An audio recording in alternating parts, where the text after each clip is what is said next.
Today, I want to talk about acute to chronic workload ratios, what they mean, walk you through an example, and teach you how to safely build up. But today, I do want to get super specific with some of the data. So if that's right up your alley, then stick around. By the way, this can also be used for hitters to track your workloads. It's not quite as specific, but you can track your workloads using these same concepts. Welcome back. I'm Dr. Edwin Porras. I am a physical therapist in the Denver metro area. I'm the owner of Pro Athlete Physical Therapy, and I am the only physical therapist in the Denver metro area with pro baseball experience and who also owns 2 rabbits, at least to my knowledge. You may need to look at this one again. I'll have some graphics that are going to pull up. If you are just listening to this on the podcast, go to the YouTube channel, Pro Athlete Physical Therapy, and there will be some pictures. But if you need a reference, make sure to bookmark it, send it to yourself. If you need to look back at it come spring ball time. To be clear, this can work for healthy athletes, for healthy pitchers, and it can work if you're coming off an injury. These are the same concepts that we use at Pro Athlete PT to build our pitchers back up. These are the same concepts we use for big leaguers. We don't hand you a generic handout. Most of the concepts that I'm going to talk about, they come from a paper that was published from Dr. Mike Reinold. He's a physical therapist and baseball PT. Him and his research team, they published this a little over a year ago at this point. The goal was to give pitchers a realistic strategy to stay in a safe zone. And we'll get into what that safe zone is. So let's start by just defining terms, and then I think that'll help with why these ratios matter. For our purposes, acute just means right away or immediate. Chronic just means over a long period of time. For our purposes, it's about a month. So acute to chronic workload ratio is just a fancy way to calculate how much stress does your body go through right away, how much stress does your body go through over time. This matters is because the recent research shows if that ratio stays between 0.8 and 1.3, then you're in the safe zone. If your workload dips below 0.8, or if it goes above 1.3 sharply, you're at a significantly increased risk of injury. Some papers have said up to 7 times more likely. That's why 0.8 to 1.3 is considered the safe zone. If you don't do enough, or you do way more than your body is used to, you're more likely to get hurt. Let me give you an example. Let's say you're built up to closing for a max of 2 innings. You've been doing it for months. You're throwing cheese. It's looking good. But then coach comes to you and wants you to start 2 days after you close. Here's the problem. Your chronic workload at its base is totally fine, but it isn't ready for more than double the amount of throws, especially when you just came off a closing 2 innings. So it's going to take a big spike. Could you get through it? Yes. But are you much more likely to get injured? Also yes. But it works in reverse too. Take the same example and you flip it. Let's say you do start all season long, all spring, you're throwing well, you're feeling good, no injuries, 60 to 70 pitches per start. The season ends and you don't throw for 2 months. Then you slowly start to build yourself back up. You play catch, you finally got back to the mound, you threw a light pen, but you're nowhere near built up to where you were for the spring. Coach comes back up and asks you again, do you think you can close this weekend? You've done that before, right? 2 innings, no big deal, 25, 30 pitches. Here's the problem with that scenario. Your baseline or your chronic workload's not built up at all. So you don't even have a baseline to operate off of. So if you go out and throw 2 innings after you just threw your first light pin, you could run into issues. That's what we talk about when we talk about the safe zones. You want to be able to do enough to keep your workloads consistent, but not too much to where you're spiking them above what your body's ready for. I hope you're still with me. The whole point of that is to say, don't do too much, but don't do too little.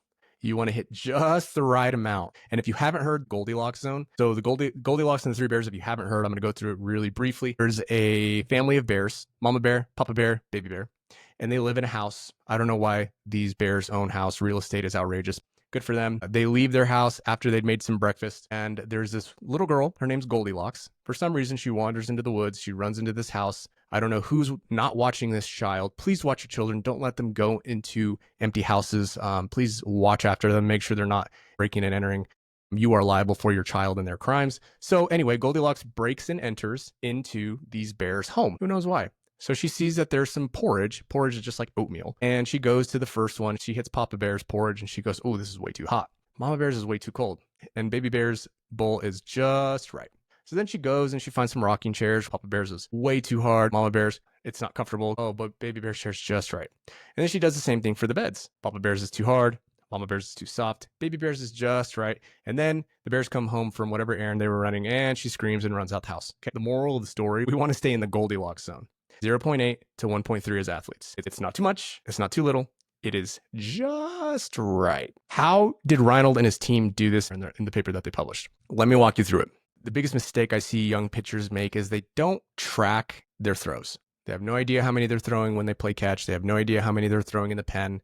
They don't know how many warm-ups they did once they got out there. And the only reason they know how many throws that they threw in game is because somebody else tracked it. I think that's the first place to start. If you're listening to this and you're like, I've never thought about tracking my throws, you could end this episode right now and you would be in much better shape just tracking it and just knowing. But we'll keep going. Every throw has a measurable load. So this is how you track your throws. It's honestly super simple. Your throwing workload is going to be distance times intensity times volume. Distance just means how far are you throwing. Intensity is what effort you're putting in, right? So is it 70% effort, 80% effort, what percent intensity? And then volume. How many throws did you throw? Every distance has an estimated effort that I'm going to put up here. And that final number, when you multiply those three variables, that's going to be your workload, your acute workload. Remember, acute just means right away. That's going to help us estimate your chronic workload. Here's an example. Let's say you play catch with a teammate and you're going to do that 4 times this week. You start at 60 feet. It takes you 10 throws to get back to 90 feet. And during those first 10 throws, when you're at 60 feet, you're throwing at like 70% effort. We're just going to move the decimal. 70% effort is 0.7. So 60 times 10 times is 0.7. That's about 420 units of work. Here on this podcast, don't worry about units. Your teacher's going to tell you to worry about units right now in 20.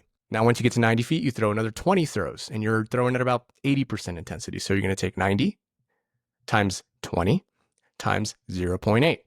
That's going to give you 1,440 units of work. The last one, when you're working your way back in, again, we're going to estimate. It's not perfect. You're going to estimate 75 feet when you're working your way back in, about 5 throws, about 75% effort. You're going to multiply all those the same way you did for the other ones. 75 times 5 times 0.75, that's 281 units of work.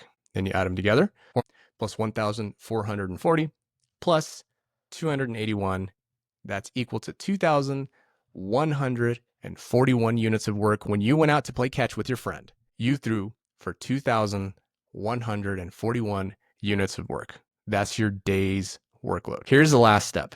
Like we said, you threw 4 times this week. So you're going to take 2,141 and you're going to multiply that times 4.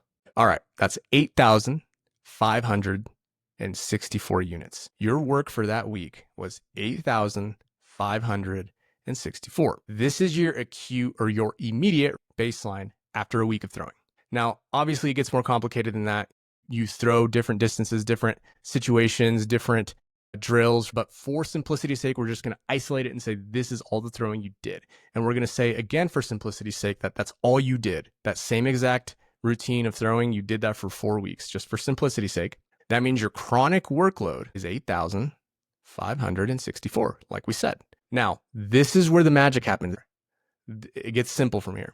Let's find your safe zone. Now that we know your chronic workload is 8,504, and remember, we want to stay between that 0.8 and that 1.3 safe zone.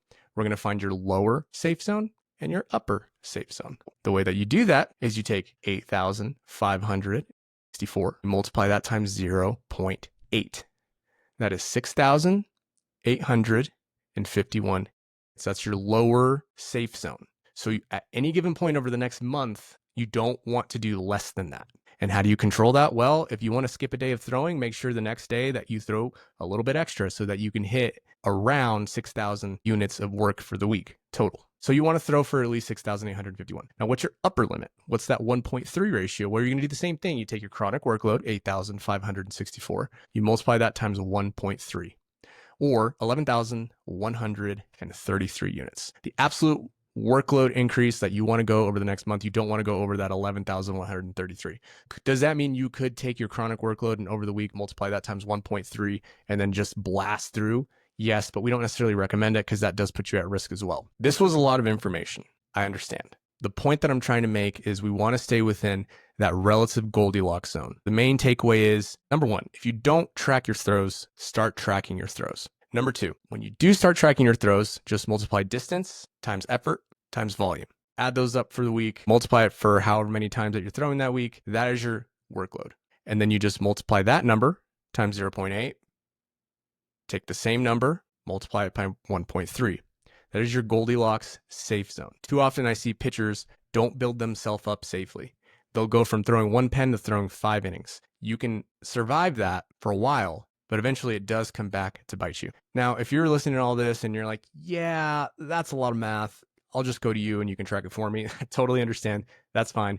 Come find us at Pro Athlete PT. I hope this one was helpful. I'm not even going to get into more of the details, but this is a high level, hopefully, understanding of how to track your workloads.